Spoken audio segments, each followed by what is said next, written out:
Friends. Tamil சினிமாவின் மூத்த நடிகரான விஜயகுமார் தமிழ், தெலுங்கு, ஹிந்தி உள்ளிட்ட மொழிப்படங்களில் நடித்திருக்கிறார்.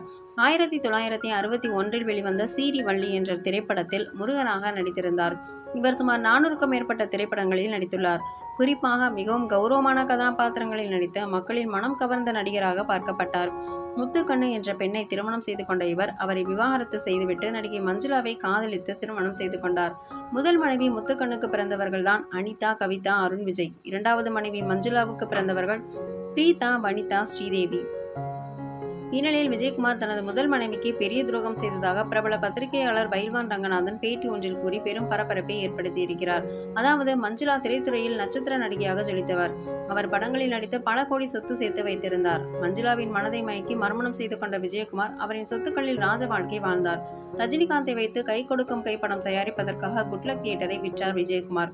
அது மட்டுமல்லாமல் தனது முதல் மனைவி முத்துக்கண்ணுவின் மகள்களை மட்டும் மருத்துவம் படிக்க வைத்த விஜயகுமார் மஞ்சுளாவுக்கு பிறந்த 3 மகள்களையும் படிக்க வைக்கவில்லை. அவர்களை படங்களில் நடிக்க வைத்து அதிலும் பணம் பார்த்தார். இது துரோகம் இல்லையா?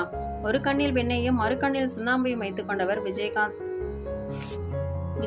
என்றார் பைல்வான். ஒரு மனைவியின் சொத்துக்களை அழித்து இன்னொரு மனைவியை வாழ வைப்பது எவ்வளவு பெரிய துரோகம்? வனிதா அப்படி சண்டை போட்டு சொத்து கேட்டதில் தப்பே இல்லை என நெட்டிசன்கள் பலர் கருத்து கூறி வருகின்றனர்.